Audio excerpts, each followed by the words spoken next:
Watermark.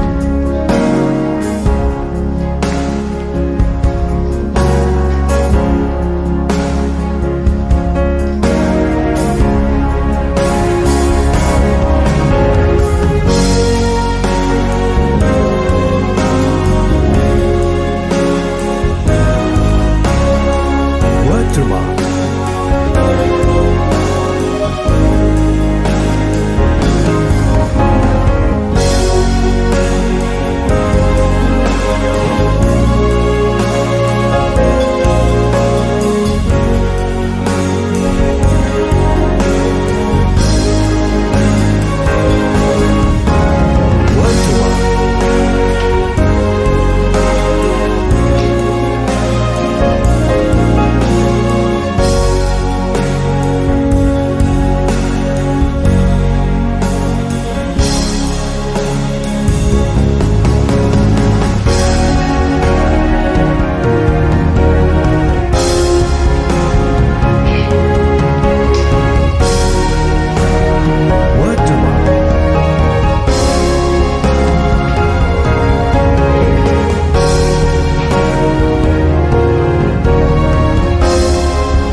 Bismillahirrahmanirrahim. Assalamualaikum warahmatullahi wabarakatuh. Selamat pagi Bapak, Ibu Guru, dan sahabat-sahabatku semua yang luar biasa. Izinkan saya Nofisi Rahayu yang akan menjadi moderator pada sesi kita hari ini, yaitu yang akan membahas tentang diseminasi budaya positif.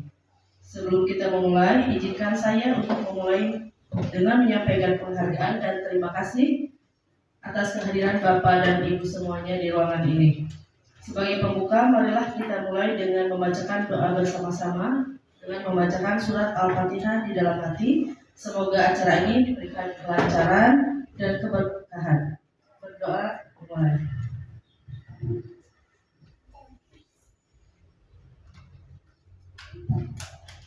Berdoa selesai. Adapun rangkaian acara kita hari ini yaitu terdiri dari yang pertama doa sebagai pembuka, Yang kedua, sambutan dari Bapak Pengawas Bina SD Kecamatan Cisitu. Yang ketiga, penyampaian materi dari CGP. Dan yang keempat, penutup. Baiklah, kita mulai acara yang kedua, yaitu sambutan dari Bapak Pengawas Bina SD Kecamatan Cisitu. Waktu dan tempat dipersilakan. Terima kasih. Assalamualaikum warahmatullahi wabarakatuh. Alhamdulillah, asyhadu an la ilaha illallah wahdahu la syarikalah, asyhadu anna Muhammadan abduhu wa rasuluh. Dan syukur marilah kita panjatkan kepada Allah Subhanahu wa taala, shalawat serta salam mudah-mudahan terlimpah curah kemuliaan alam Nabiyana wa Habibana Nabi besar Nabi Muhammad sallallahu alaihi wasallam, juga pada keluarganya, para sahabatnya, para kerabatnya, dan mudah-mudahan kita selaku umat mendapat syafaat di yaumul qiyamah. Amin ya rabbal alamin. Bapak Ibu yang saya hormati, terlebih Ibu Epi, ya, calon guru penggerak angkatan 11 yang saya banggakan. Alhamdulillah di pagi yang cerah ini kita bisa bersilaturahmi dalam rangka diseminasi budaya positif di sekolah, ya, untuk memenuhi tugas dari Ibu Epi. Saya berharap Bapak-bapak bisa kerjasama dengan beliau, ya, beri dukungan beliau. Mudah-mudahan kita doakan, ya, Bu Epi bisa melalui menyelesaikan tugas-tugas tentang calon guru penggerak sampai nanti pada akhirnya mendapat sertifikat lulus dengan baik. Mudah-mudahan ini bisa diikuti oleh rekan-rekan yang lain, ya, yang belum masuk jadi guru penggerak, ya. Ini jadikan bekal kita juga kalau jadi guru penggerak akan begini gitu langkah-langkahnya. Sekali lagi saya ucapkan terima kasih kepada Bu Epi. Mudah-mudahan Bu Epi acaranya lancar, sukses tanpa ekses.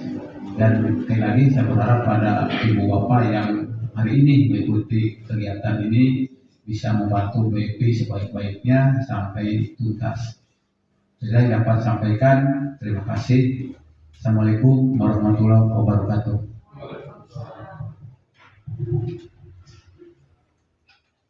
Terima kasih kepada Bapak Pengawas SD Kecamatan Cisitu yang telah bersedia memberikan arahannya. Semoga apa yang disampaikan beliau menjadi motivasi buat kita semua.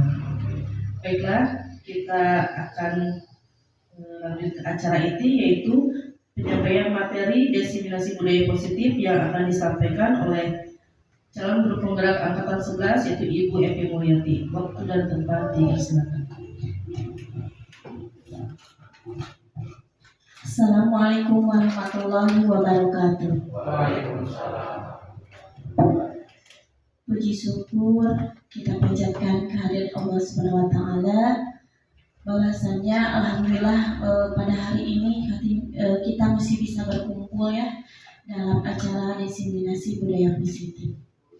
Bapak Pengawas Pembina Kecamatan Cisitu yang saya hormati, serta Bapak Ibu guru hebat yang saya hormati dan saya banggakan. Acara kali ini saya meminta izin kepada Bapak Ibu guru hebat, bukan maksud untuk menggurui pada acara hari ini, ya, tapi kita sharing, berdiskusi tentang budaya positif di sekolah. Baik, ya, Bapak Ibu guru hebat, kita langsung saja ke pemaparan materi. Tapi sebelumnya kita ice breaking dulu, ya. Ice breaking dulu. Kita tepuk 1 sampai 5. Coba Bapak Ibu guru untuk berdiri dulu sebentar.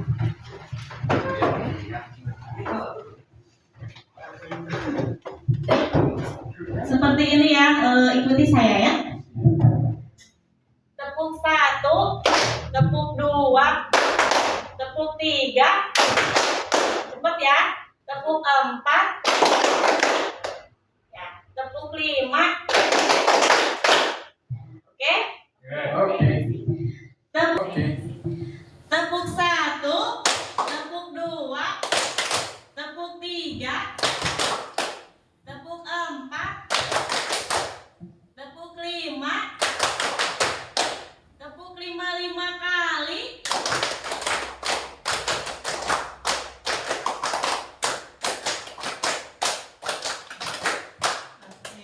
Terima kasih ya Bapak Ibu, silakan duduk kembali. Mau sampai 10? Baik, tentang budaya positif di sekolah. Di sini ada tentang budaya positif menurut Ki Hajar Dewantara itu mengumpamakan sekolah sebagai sebuah ladang tempat persemaian bibit. Agar bibit kita berkembang secara maksimal, maka petani dapat memperbaiki kondisi tanah, melihat bibit tanaman, memberi pupuk dan air, membasmi ulat-ulat atau jamur-jamur yang mengganggu hidup bibit tanaman dan lain sebagainya. Dari uraian tersebut, kita dapat memahami bahwa sekolah diibaratkan sebagai tanah tempat bercocok tanam, sehingga guru harus mengusahakan sekolah jadi lingkungan yang menyenangkan, menjaga dan melindungi murid dari hal-hal yang tidak baik.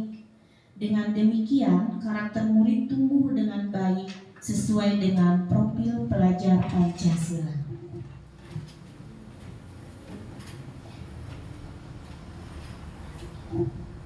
Apa itu budaya positif Bapak Ibu guru? Bapak Ibu guru hebat.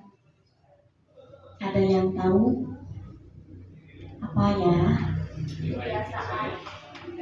Nilai-nilai, kebiasaan, lalu ada lagi kebiasaan yang baik. Oke ya. Apa di sekolah kita sudah tercipta budaya positif, Bapak Ibu? Sudah, alhamdulillah. Budaya positif ini merupakan perwujudan dari nilai-nilai kebajikan atau keyakinan universal yang diterapkan di sekolah. Selama ini barangkali kita sebagai guru merasa berkewajiban mengontrol perilaku siswa agar memiliki perilaku sesuai yang guru harapkan. Perwujudannya, guru sering memberikan hukuman kepada siswa yang melakukan kesalahan dan memberikan imbalan atau penghargaan terhadap perbuatan baik yang dilakukan siswa. Benar tidak Ibu? Apa yang kita inginkan kepada siswa, kalau tidak sesuai dengan harapan kita, kadang kita suka memberi hukuman. Betul? Atau memberi penghargaan ya.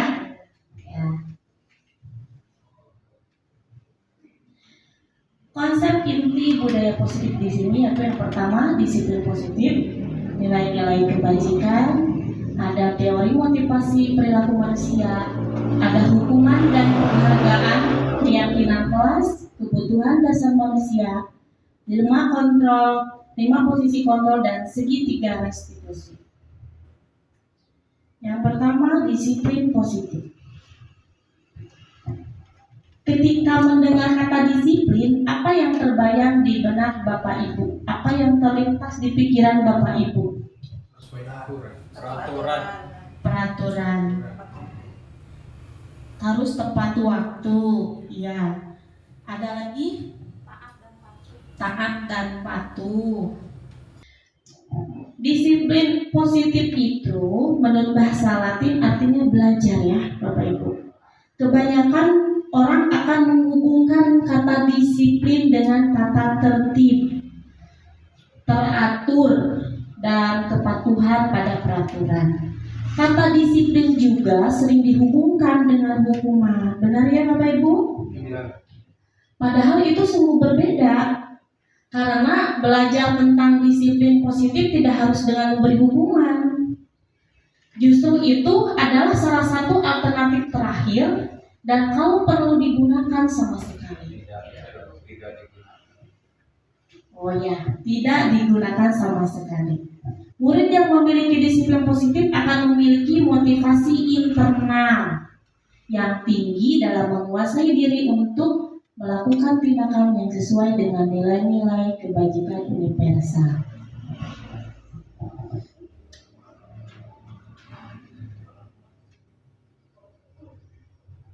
Sini ada nilai-nilai universal.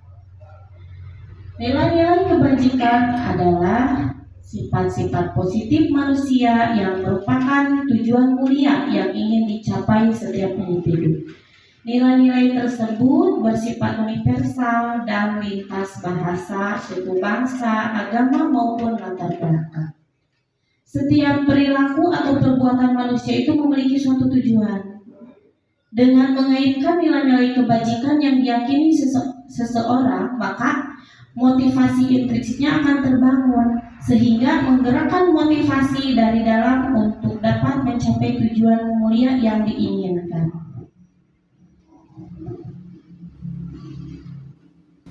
Di sini ada nilai-nilai kebajikan ya,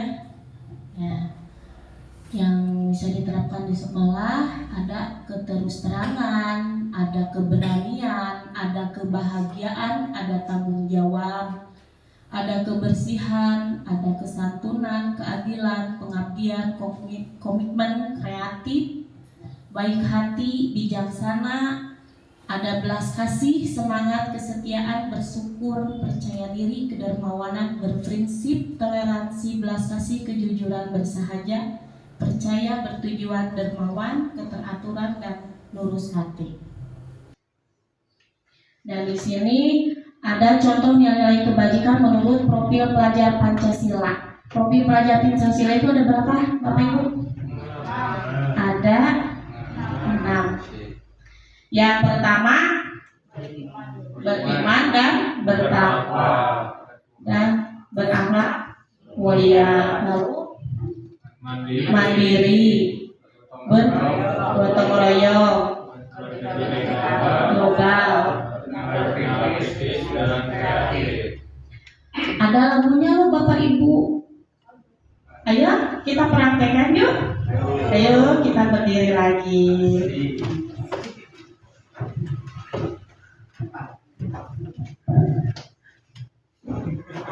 2, 3. Belajar Pancasila, beriman dan bertakwa pada Tuhan yang Esa, dan berakhlak mulia, berkebinekaan global, bergotong royong mandiri, kreatif dan bernalar kritis. Oke, terima kasih ya. Duduk kembali.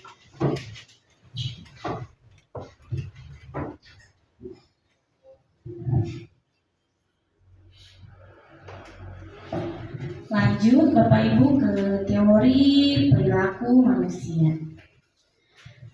Sebagai seorang guru, saat Anda hadir mengajar di kelas tepat waktu, motivasi apa yang mendasari tindakan Anda? Ya. Apakah Anda datang tepat waktu karena tidak ingin ditegur oleh atasan dan kemudian mendapatkan surat peringatan? Atau Anda ingin mendapatkan pujian dari atasan Anda untuk mendapatkan penghargaan?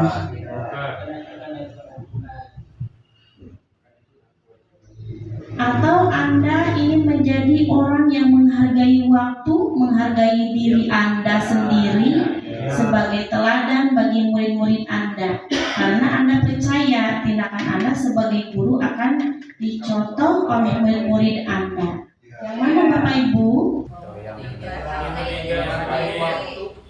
Yang ketiga, menghargai waktu. Itu timbul motivasinya dari mana?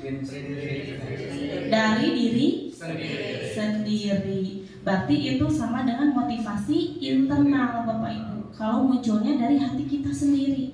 Tapi kalau misalnya kita memilih yang tadi datang tepat waktu itu karena tidak ingin ditegur oleh atasan atau ingin mendapatkan penghargaan, berarti itu motivasinya dari mana? Dari diri atau dari luar?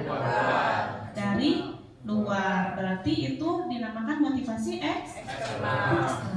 Baik ya. Lanjut. Nah, di sini saya punya pertanyaan ya Bapak Ibu ya. Ibu boleh menjawabnya Bapak Ibu. Yang ke-1, untuk menghindari ketidaknyamanan atau hukuman, apa yang akan terjadi apabila saya tidak melakukannya? Itu Teori motivasi internal atau eksternal? Eksternal. Lanjut yang kedua, untuk mendapatkan imbalan dari orang lain atau institut, apa yang akan saya dapatkan apabila saya melakukannya? Eksternal. Yang ketiga, untuk menghargai diri sendiri, saya akan menjadi orang yang seperti apa bila saya melakukannya? Tenang, kita lihat jawabannya. Ya, ternyata benar ya Bapak Ibu. Ternyata Bapak Ibu sudah memahami ya. Alhamdulillah. Dan justru memang yang lebih baik itu keluarnya motivasi internal dari diri kita sendiri Bapak Ibu.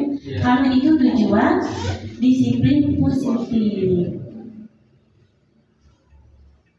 Lanjut ke hukuman, konsekuensi, dan restitusi. Di sini itu ada identitas gagal dan ada identitas sukses. Lalu kenapa hukuman disebut identitas gagal? Karena hukuman itu sesuatu yang menyakitkan, yang harus terjadi. Kalau kita diterapkan kepada anak ya, kalau kita memberi hukuman kepada anak itu merasa menyakitkan. Lalu tidak nyaman untuk muridnya jangka waktu panjang. Dan korban mendapat keadilan. Memang benar ya, korban akan mendapat keadilan karena pelakunya kita hukum. Lalu murid akan tersakiti, benar ya Bapak Ibu ya, akan merasa malu, dia akan minder sama teman-temannya. Lalu sistem tidak akan berjalan bila murid tidak takut. Berlaku hanya pada sebuah institusi, tidak berlanjut pada kehidupan nyatanya. Lalu peraturannya kamu harus gitu ya, kamu harus lakukan ini gitu. Lalu murid membenci peraturan tersebut, berarti hukuman itu hal yang negatif Bapak Ibu. Lalu kita lanjut ke identitas sukses, ada konsekuensi dan restitusi. Di sini konsekuensi sesuatu yang harus terjadi. Tidak nyaman untuk murid untuk jangka pendek dan korban bisa diabaikan. Murid dibuat tidak nyaman. Penguatan hanya bertahan dalam jangka waktu pendek. Memerlukan monitoring dan supervisi terus-menerus dari guru. Membantu penerapan mengikuti peraturan dalam sekolah. Apa peraturannya? Ada kata-kata seperti ini ya kalau konsekuensi. Apa peraturannya? Mampukah kamu melakukannya? Gitu ya. Lalu murid menghormati peraturan. Lalu di sini ada restitusi. Restitusi ini merupakan pilihan, menguatkan untuk murid dalam jangka waktu panjang.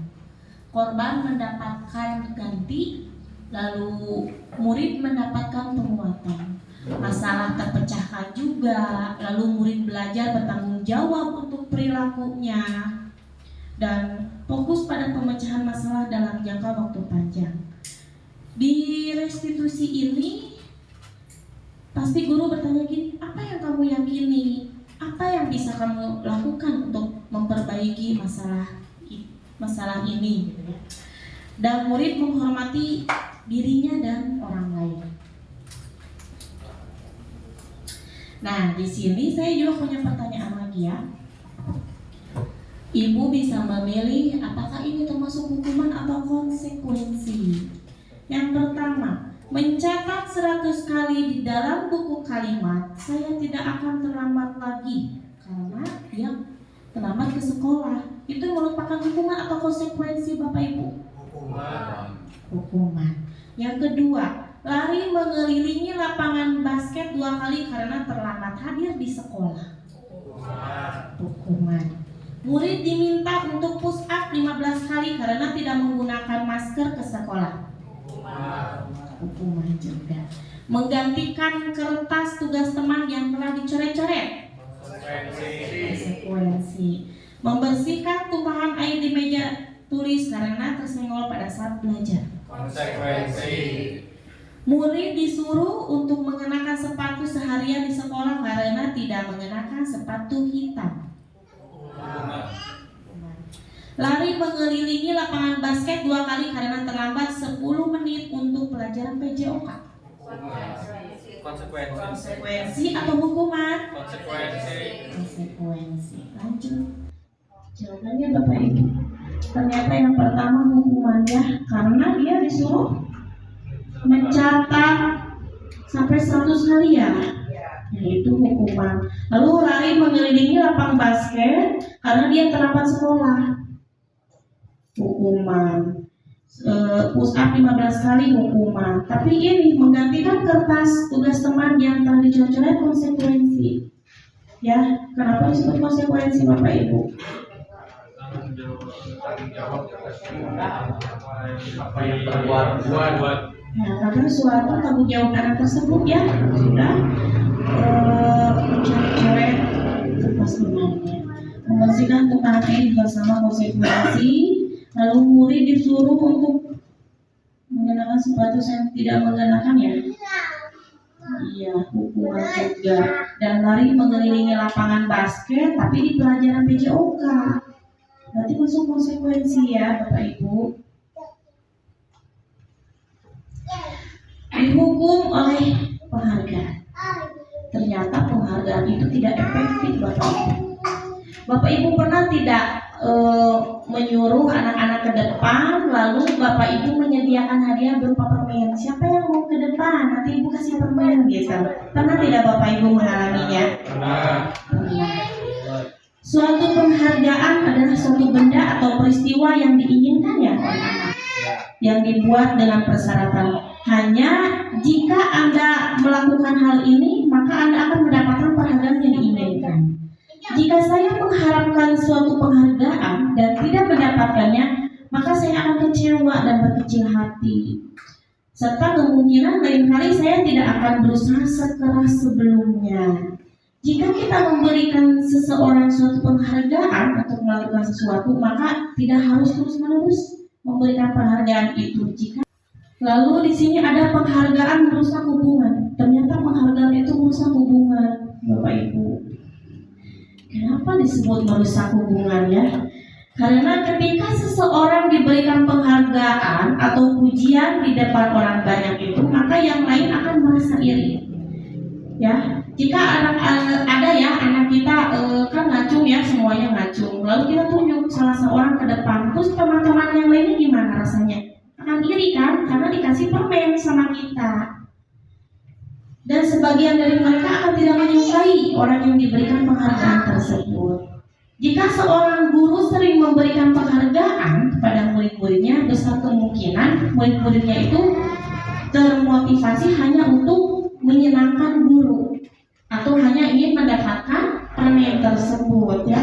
Mereka tidak akan bersikap jujur kepada guru tersebut. Penghargaan itu menciptakan persaingan di dalam kelas. Benar tidak Bapak Ibu? Menciptakan persaingan. Kan hoyong mereka yang percaya bahwa mereka tidak memiliki kesempatan untuk mendapatkan penghargaan akan berhenti mencoba karena saking sudah kecewa ya Bapak Ibu. Jadi si anak tersebut sudah kecewa duluan, jadi setidaknya mencoba lagi. Lalu penghargaan itu menghukum. Kenapa penghargaan itu menghukum? Karena mereka yang tidak mendapatkan penghargaan, misalnya dalam sistem ranking ya Bapak, mereka yang mendapatkan ranking kedua akan merasa paling dihukum.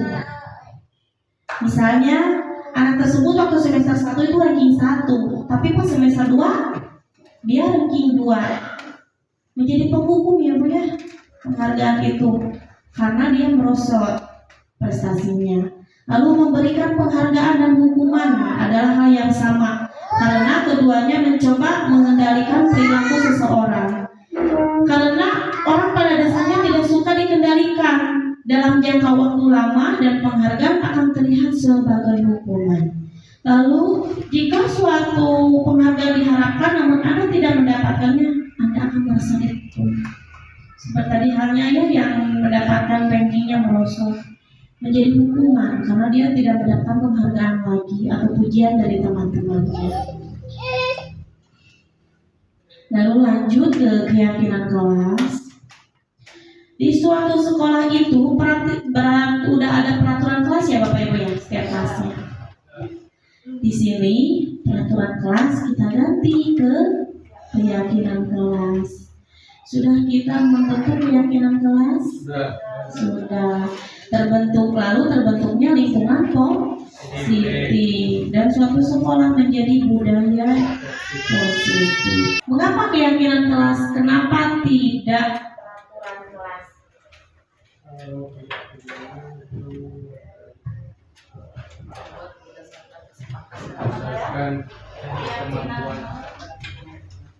Mengapa keyakinan kelas? Kenapa tidak peraturan kelas Bapak Ibu?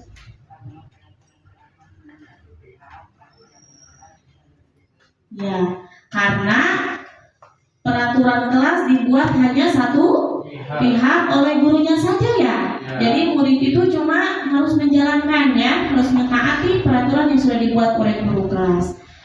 Kalau keyakinan kelas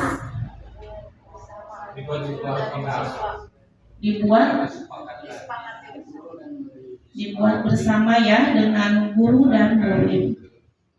Nah, keyakinan kelas berbeda dengan peraturan kelas ya, yang ditetapkan secara sepihak atau hanya sendiri kalau peraturan, tanpa melibatkan siswa dalam penyusunan peraturan tersebut. Lain halnya dengan keyakinan kelas yang disusun oleh semua pihak. Siswa dilibatkan dalam penyusunan keyakinan kelas. Keyakinan kelas memuat berbagai nilai-nilai kebajikan seperti empati, tanggung jawab, sikap saling menghormati, disiplin, dan lain sebagainya. Nilai kebajikan itu disepakati dan dilaksanakan oleh semua pihak dengan penuh kesadaran.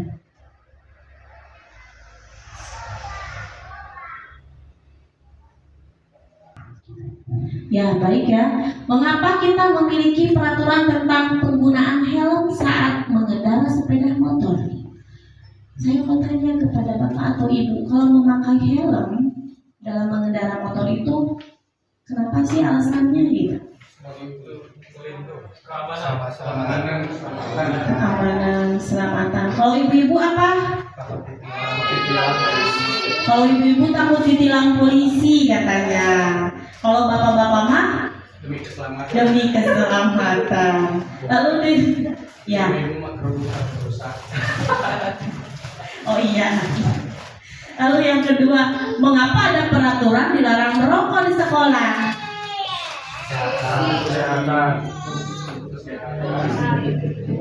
Polusi, mencemari. Ya, berarti menjaga kesehatan. Lihat ya.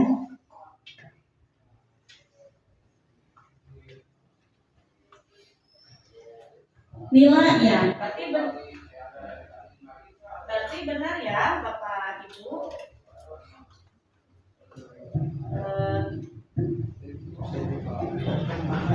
Yang tadi itu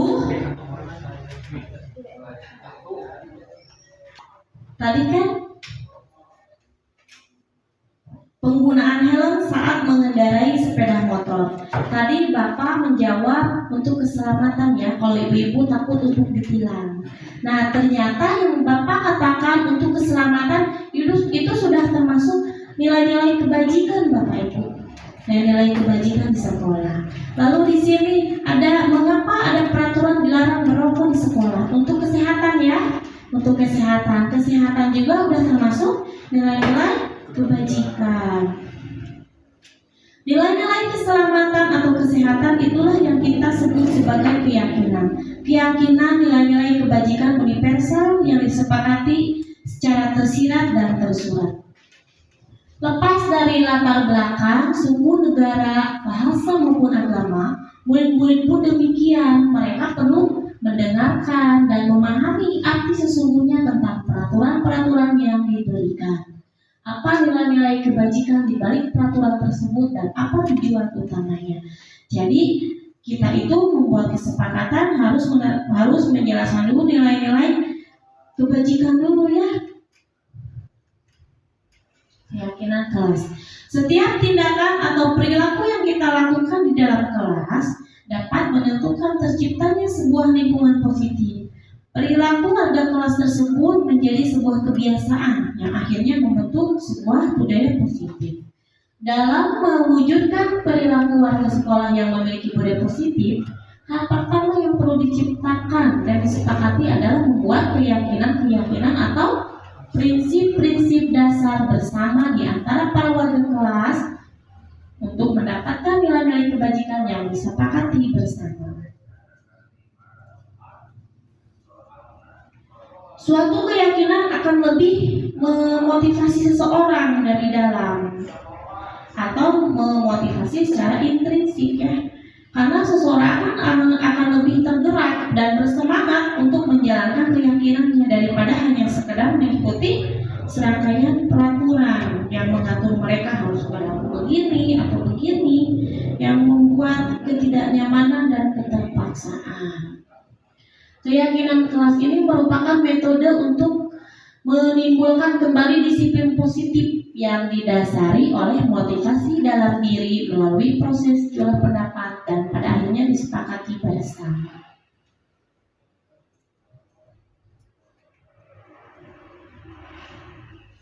Nah, di sini saya punya pertanyaan lagi buat Bapak Ibu ya.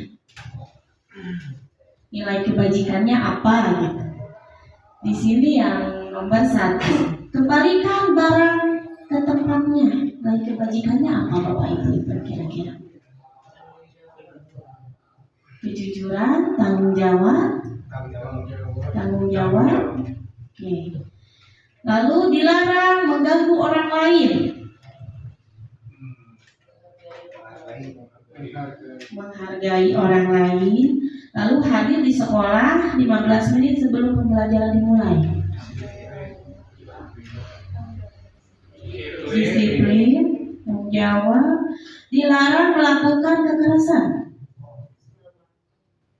Keselamatan, lalu dilarang menggunakan narkoba.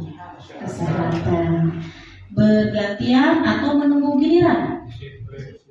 Disiplin. Kita lihat ya Bapak Ibu.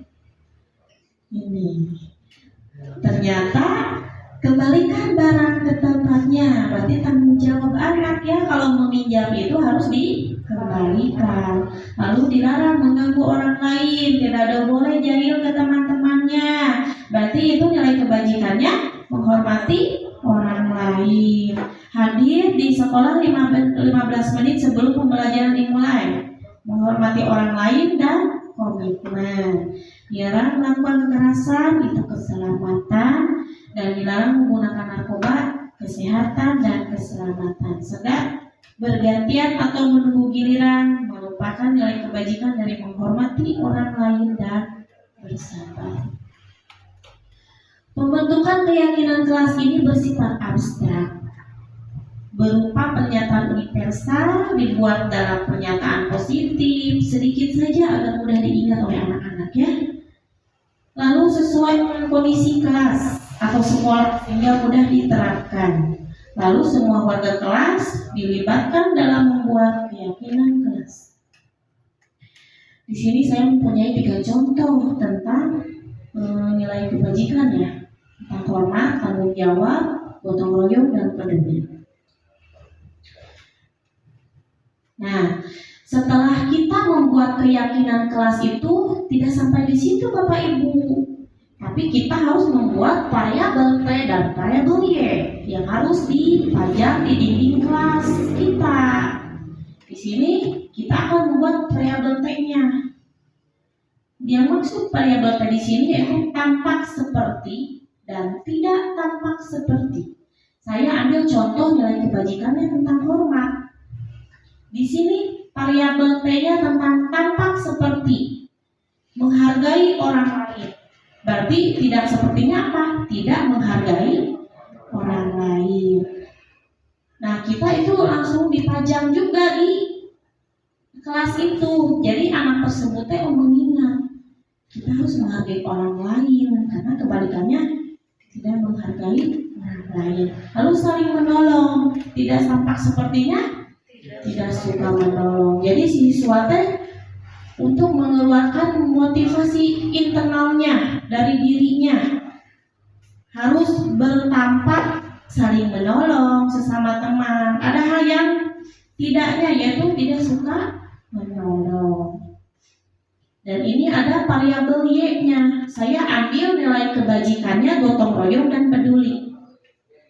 Di sini variabel Y-nya ada 3: terdengar, terlihat, dan berperilaku.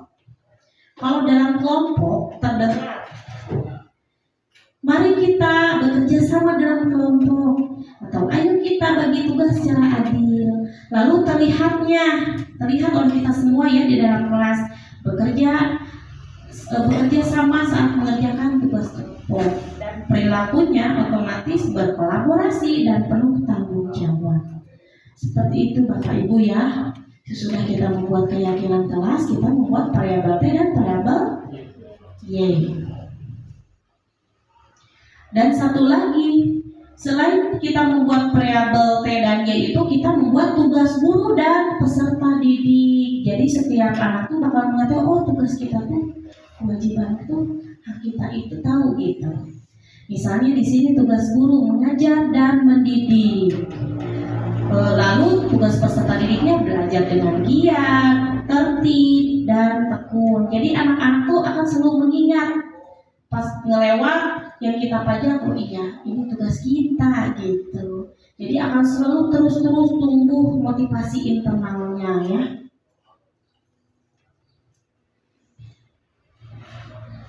Ada kebutuhan dasar manusia. Seluruh tindakan manusia ini memiliki tujuan tertentu. Semua yang kita lakukan adalah usaha terbaik kita untuk mendapatkan apa yang kita inginkan. Ketika kita mendapatkan apa yang kita inginkan, sebetulnya saat itu kita sedang memenuhi salah satu atau lebih dari satu kebutuhan dasar manusia. Setiap manusia itu punya kebutuhan dasarnya ya Bapak Ibu.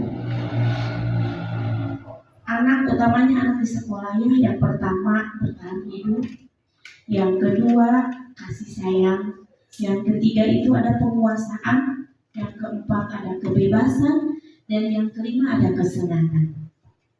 Kalau bertahan hidup, apa yang dibutuhkan ya Bapak Ibu? Makan,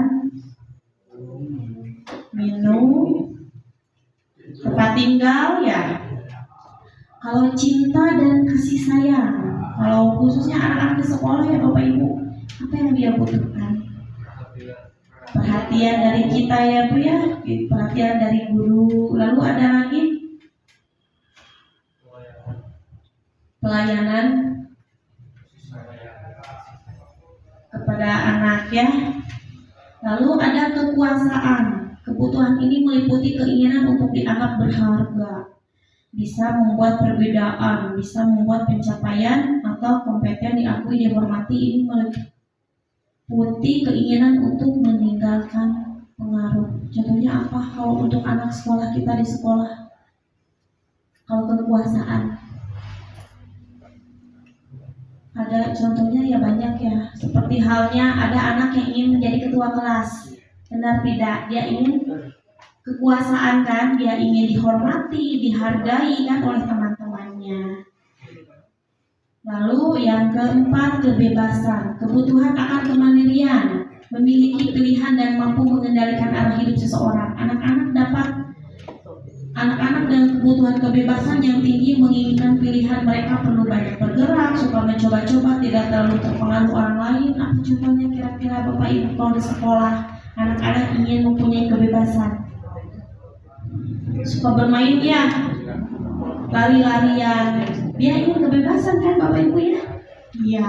Lalu yang terakhir ada kesenangan.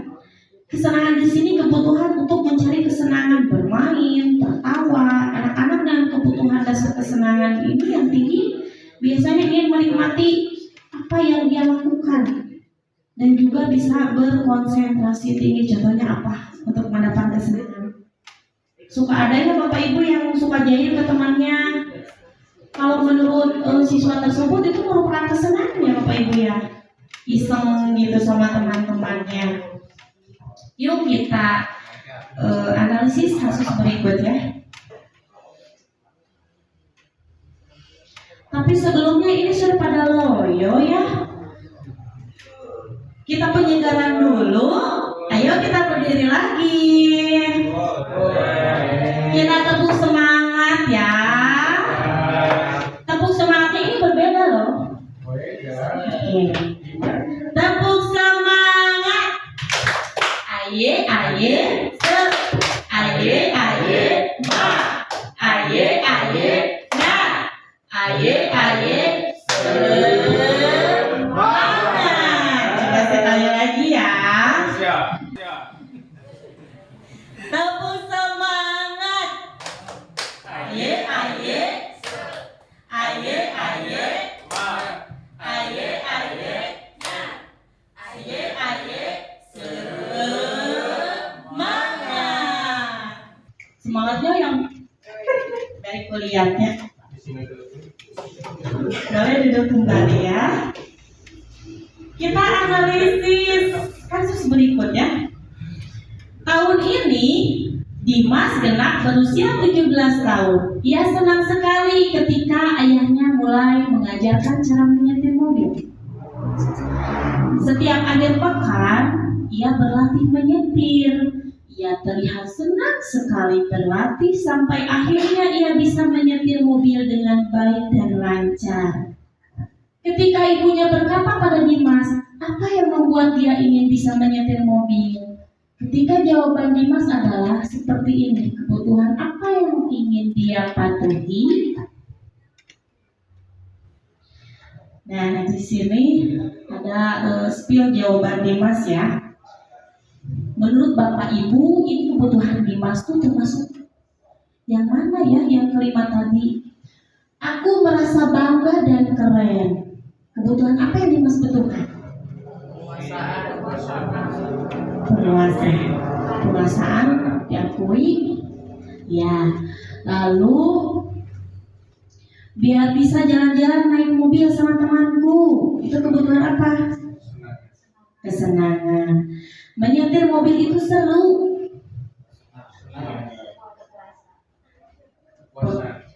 Penguasaan, kesenangan. Ada lagi? Kasih sayang tidak? Nah, kita lihat ya jawabannya. Ternyata aku merasa bangga dan keren, penguasaan. Karena ini dihargai kan sama orang-orang melihat gitu. Wah keren nih gitu. Udah bisa nyetir. Terus biar bisa jalan-jalan naik mobil sama temanku. Ternyata jawabannya kasih sayang kepada teman-temannya. Lalu menyetir mobil itu seru. Kenapa? Kesenangan bagus. Lanjut ya. Apa yang terjadi apabila salah satu atau beberapa kebutuhan dasar anak itu tidak terpenuhi? Bagaimana yang terjadi jika di sekolah kebutuhan dasar anak itu tidak terpenuhi? Bagaimana?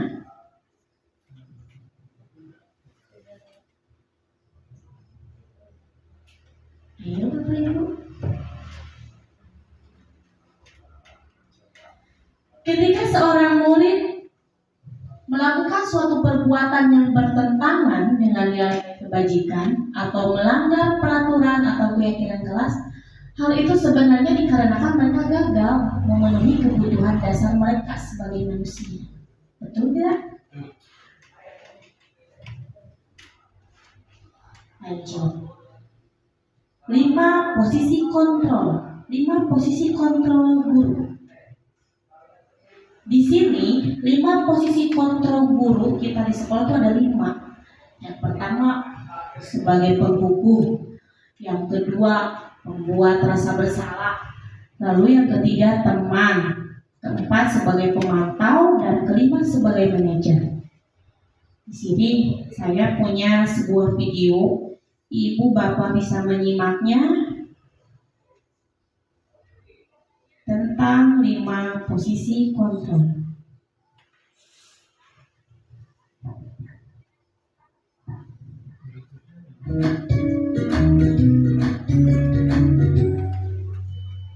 Salam bahagia berbahagia ibu dan bapak guru hebat.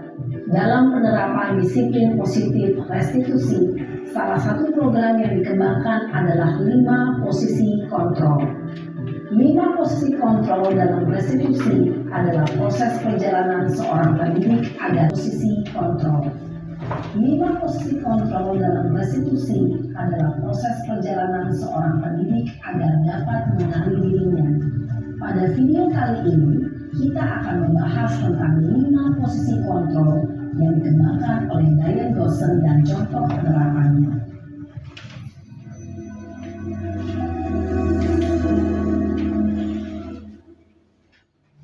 Lima posisi kontrol itu adalah: 1. Posisi penghukum. 2. Posisi pembuat rasa bersalah. 3. Posisi teman. 4. Posisi pemantau atau monitor. Dan 5. Posisi manajer.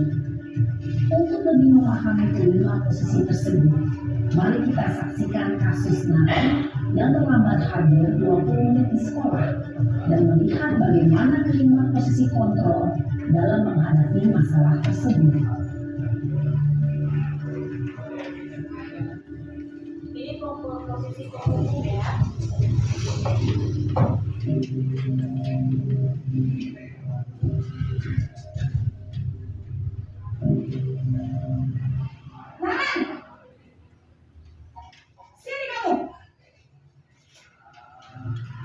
Selamat pagi, Bu.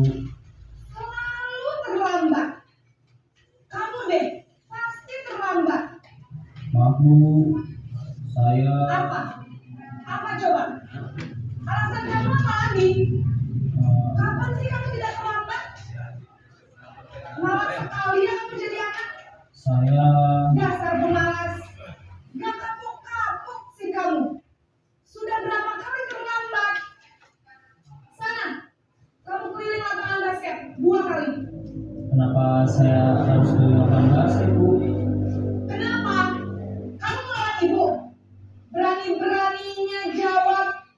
Sudah terlambat, masih berani jawab pula. Sekarang, keliling lapangan basket 5 kali sekalian. Biar kapok. Cepat. Pergi sana ke lapangan basket. Posisi penghukum biasanya berbicara dengan nada tinggi, menghardik, menunjuk-nunjuk, menyakiti, dan menyindir. Hukuman bisa berupa fisik maupun psikis. Ibu dan bapak guru hebat. Dampak yang terjadi pada murid ketika guru berada pada posisi penghukum adalah murid cenderung akan memberontak, bahkan menyimpan dendam. Lanjut ke posisi pembuat merasa bersalah.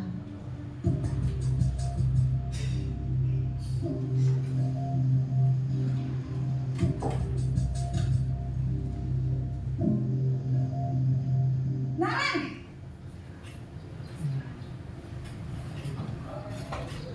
Selamat pagi, Bu. Naren. Kamu kenapa terlambat lagi, nak? Ya Tuhan, Naren. Kamu senang ya bikin ibu susah ya? Kalau kamu terlambat lagi, nanti ibu yang ditegur bapak kepala sekolah, nak. Disangka ibu tidak bisa membina kamu. Duh, gimana ini? Maaf, Bu. Duh, Gusti Naren. Kamu suka ya kalau ibu ditegur bapak kepala sekolah? Terus, sekarang ibu harus tulis apa ini di buku absen? Ini kamu sudah sering terlambat loh. Ibu harus apa coba? Maaf, Bu. Maaf sekali. Ya sudah, lain kali jangan bikin ibu susah lagi ya nak ya. Ibu tidak akan kuat lagi kalau kamu begini terus. Bisa jantungan kalau ibu ditegur bapak kepala sekolah. Sana cepat ke kelas. Maaf ya, Bu. Maaf sekali. Posisi pembuat rasa bersalah berbicara dengan nada tenang, cenderung lembut. Namun kata-kata yang diutarakan membuat murid merasa menjadi orang yang gagal, memandang buruk dirinya sendiri, merasa tidak berharga, dan tidak sanggup membahagiakan orang lain. Ketika guru mengambil posisi pembuat rasa bersalah, murid akan menganggap dirinya yang bersalah dan ia akan menyimpan emosi negatif tersebut di dalam dirinya. Posisi teman.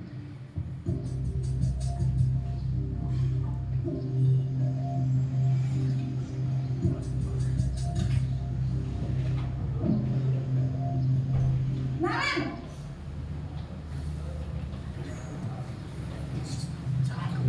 Selamat pagi Bu. wah, sudah jam berapa ini nak? Terlambat lagi ya sayang. Iya Bu, habis ibu saya lupa bangunkan saya Bu. Kamu malah menyalahkan ibu kamu. Kamu bukannya anak yang larinya paling kencang. Kok terlambat sih? Iya Bu, saya memang terlambat bangun tadi. Jadi biarpun saya lari kencang, tetap gak kekejar Bu. Ya sudah sana. Nanti lain kali larinya lebih kencang lagi ya. Biar gak terlambat lagi. Bikin seneng ibu. Demi ibu. Bisa kan? Bisa lah Bu. Ya sudah sana masuk kelas. Ibu beresin urusan absen kamu. Kamu ini ada-ada saja. Dalam posisi teman, guru berbicara dengan nada suara ramah, akrab, cenderung bersenda gurau untuk menjaga suasana tetap santai. Murid akan merasa senang, aman, dan akrab dengan guru. Identitas yang tercipta adalah identitas sukses atau berhasil. Namun, perlu diingat, karena ini masih dorongan eksternal, maka ada faktor ketergantungan dari murid kepada orang tertentu. Di sini, guru absennya, sehingga di lain waktu, murid bisa berperilaku baik, namun hanya kepada orang-orang tertentu saja. Posisi pemantau atau monitor.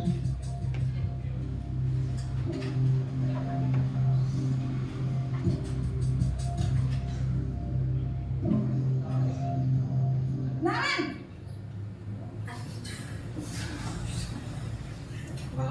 Selamat pagi Bu.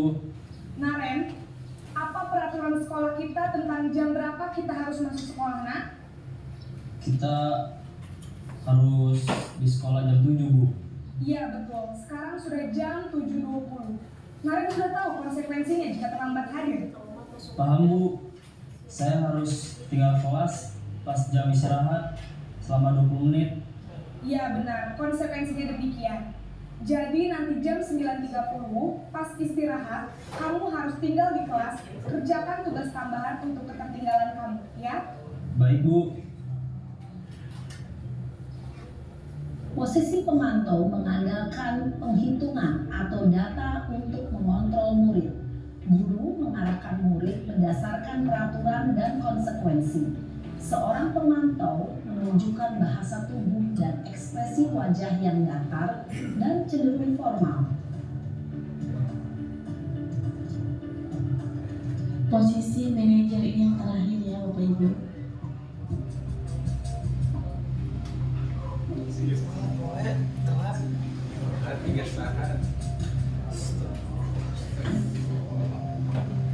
Naren!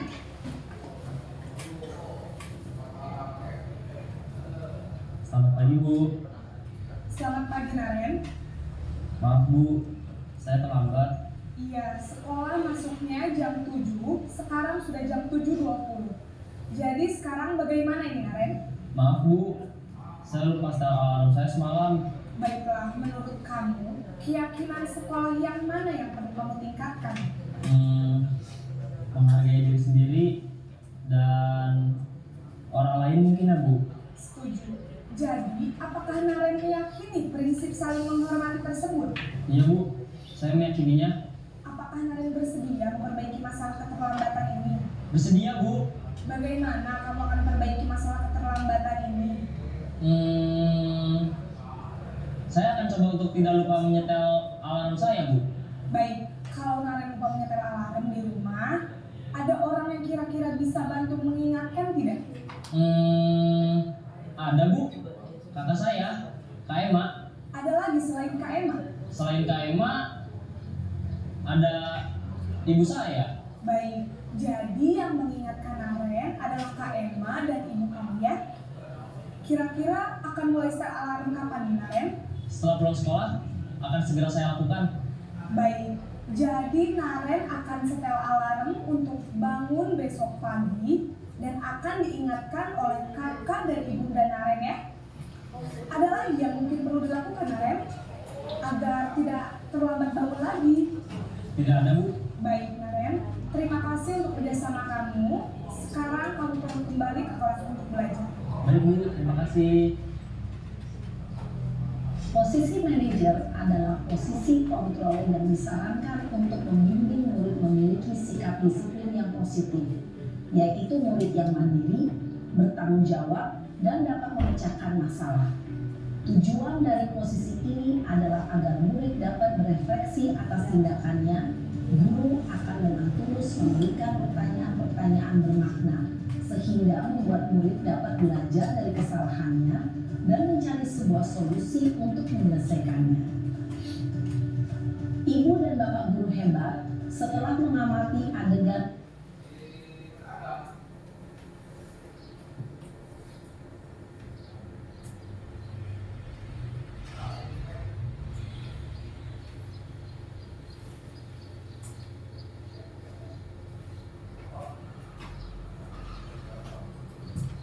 Ya, baik Bapak Ibu ya, kita sudah menyimak video tadi ya tentang 5 posisi kontrol. Yang pertama itu tadi ada posisi apa? Penghukum. Yang kedua? Salah. Lalu yang ketiga? Yang keempat? Yang kelima? Di sini tadi pembuat penghukum dari bicaranya seperti gimana tadi gurunya? Ada keras ya, menghardik, menunjuk-nunjuk, menyakiti, menyindir ya. Ada kata-kata kalau kamu tidak melakukannya, awas ya, rasakan gitu kan. Ada kata-kata seperti itu.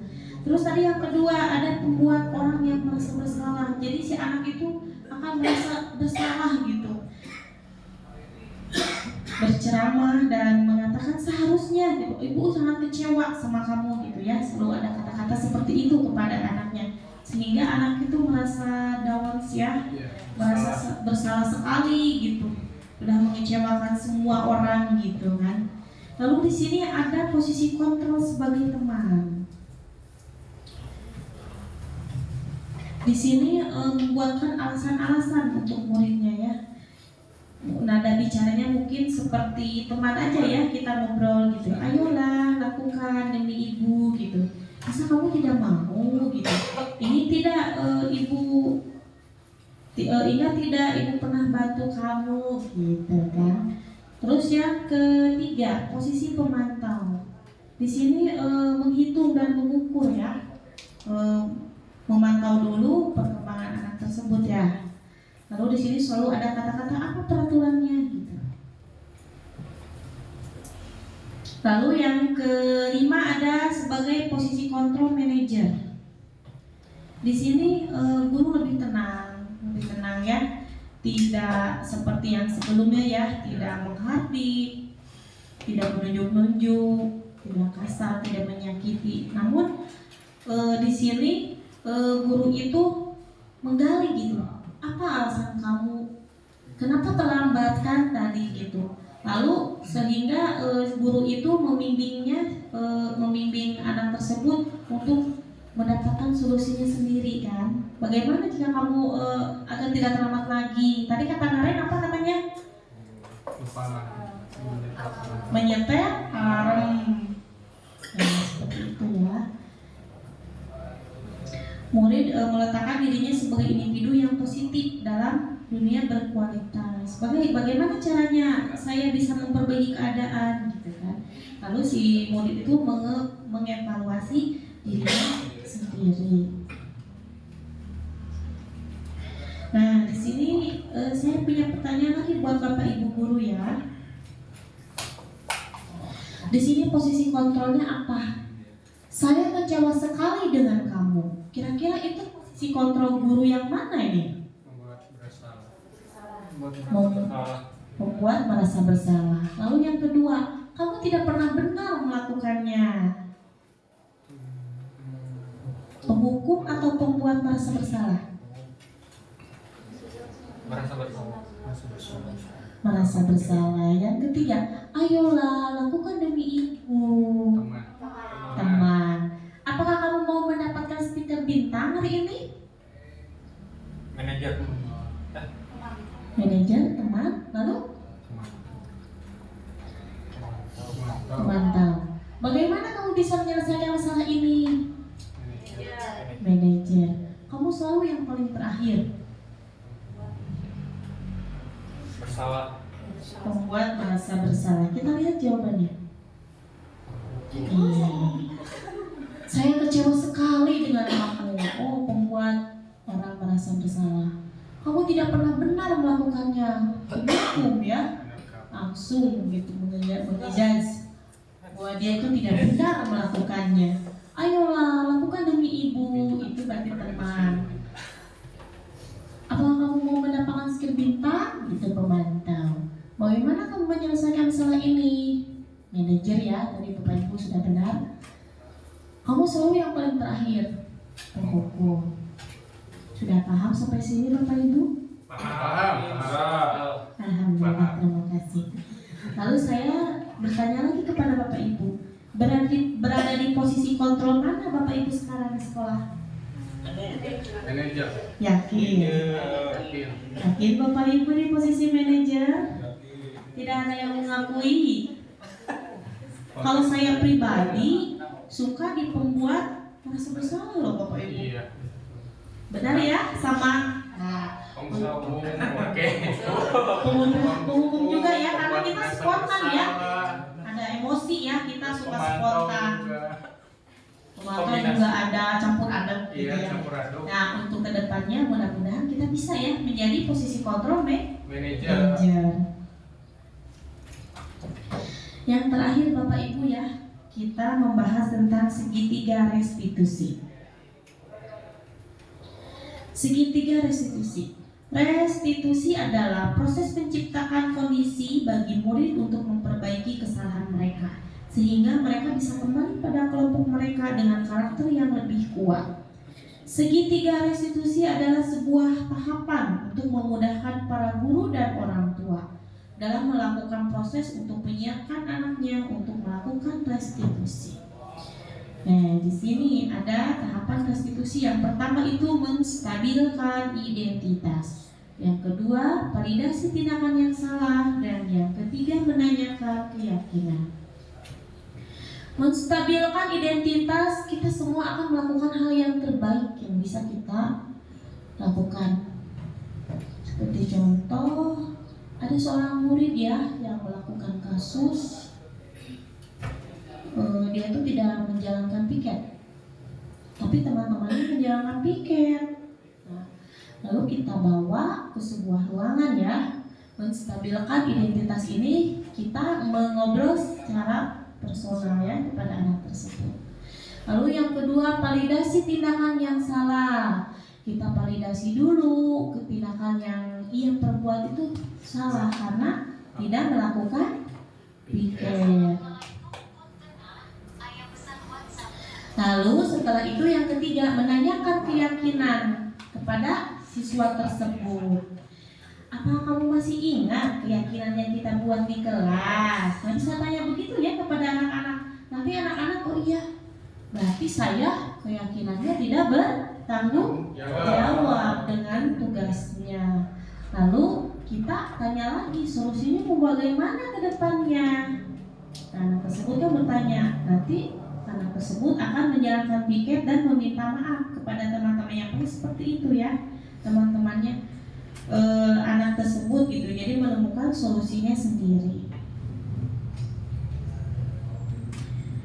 Nah, di sini saya punya video, saya sudah mencoba mempraktekkan sekolah tentang segitiga restitusi. Nah, sebelumnya ada ciri-ciri restitusi ya. Restitusi itu bukan untuk menebus kesalahan, namun untuk belajar dari kesalahan. Restitusi memperbaiki hubungan. Restitusi adalah tawaran, bukan paksaan.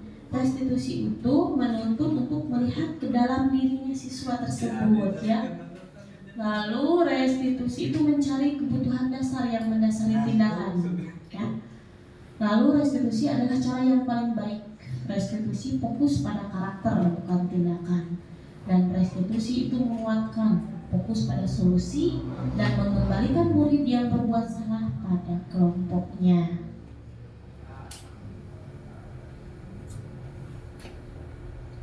Nah, ini video saya ya.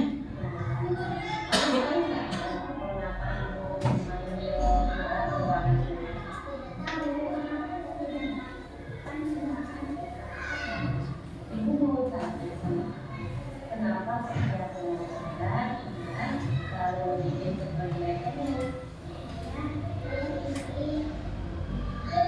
tetapi kenapa kalau ibu ada kesehatan langsung tidak mau?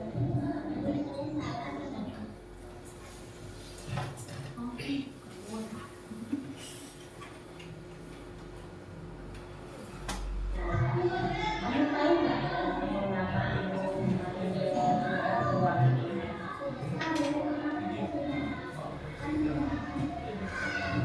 Ibu mau tahu kenapa setiap kalau bikin toilet tetapi kalau ibu ada kesehatan langsung tidak mau.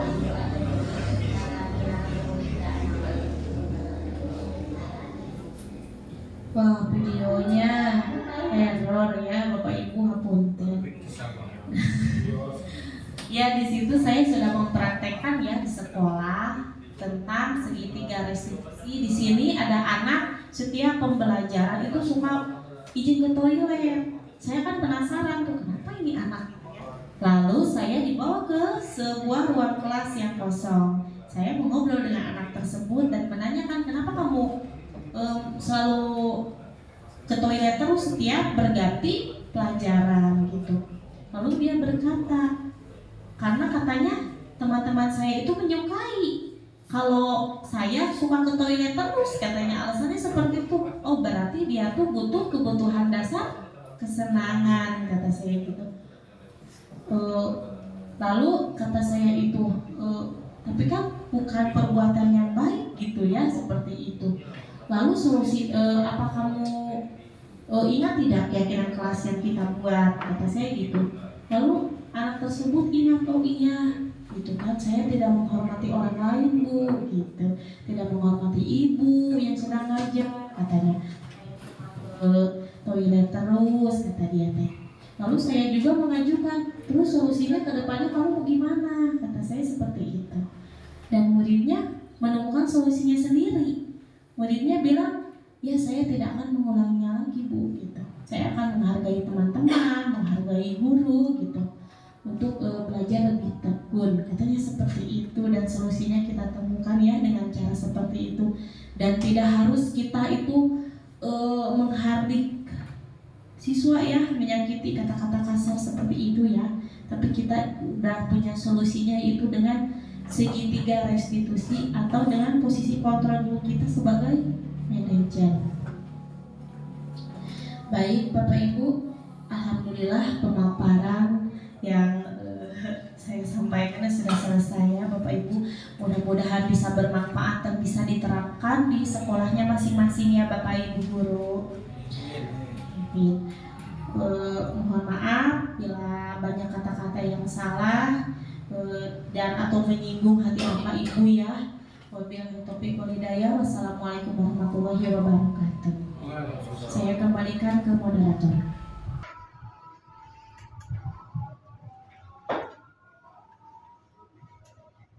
Baik Bapak Ibu, pemaparan materi diskriminasi budaya positif dari Ibu Evi sudah selesai. Barangkali ada dari Bapak Ibu guru yang belum mengerti tentang materi tadi atau ada yang ingin ditanyakan, disampaikan. Silakan.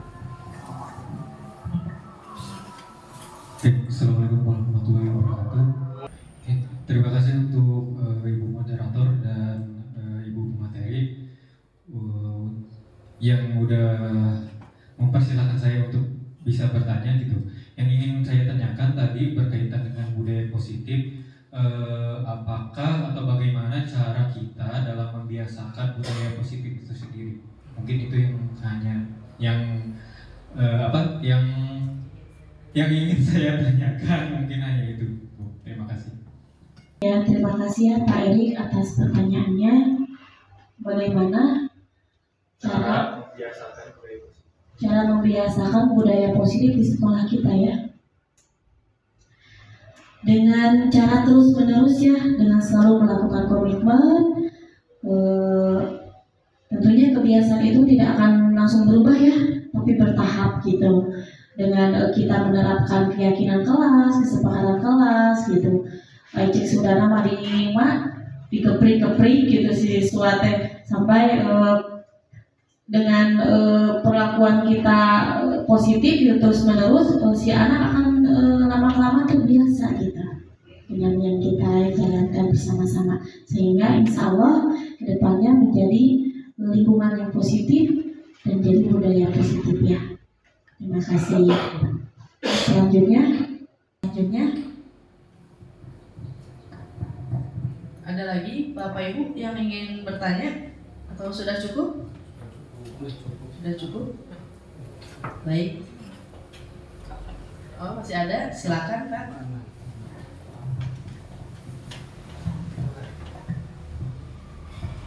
Baik.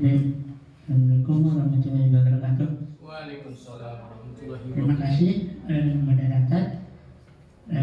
Saya mau bertanya terkait tentang anak yang melakukan kesalahan, karena saya mengajar di kelas rendah. Nah, di situ kan kita harus melakukannya dengan sudut garis diskusi atau yang bisa juga digunakan dengan posisi kontrol manajer ya, posisi manajer. Sedangkan di kelas rendah itu anak-anak susah untuk bisa mencari solusi sendiri. Nah, bagaimana mungkin dari Bu Evi untuk bisa mengatasi masalah anak kelas rendah tersebut? Terima kasih. Assalamualaikum warahmatullahi wabarakatuh.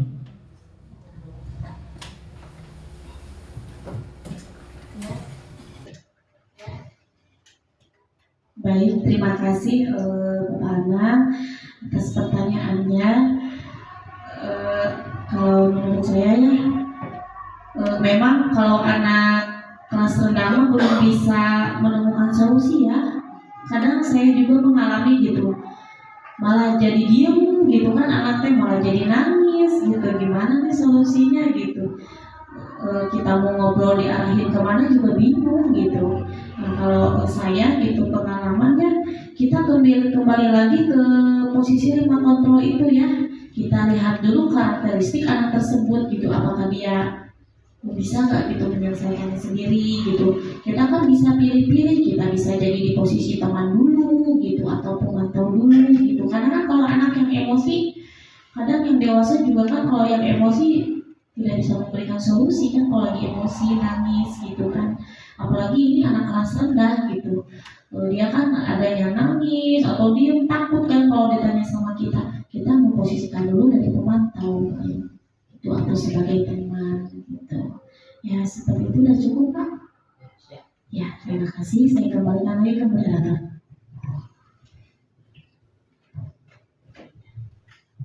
Baik Bapak Ibu, terima kasih atas pertanyaannya yang tadi sudah dijawab oleh Ibu Evi. Baiklah, serangkaian acara demi acara Destinasi Budaya Positif ini telah dilaksanakan. Semoga kegiatan kali ini bisa berguna untuk kita semua. Dan terima kasih sekali lagi atas kehadiran dan kesediaan Bapak Ibu untuk hadir di kegiatan ini. Semoga kebaikan Bapak Ibu semua didengar oleh Allah Subhanahu wa Ta'ala.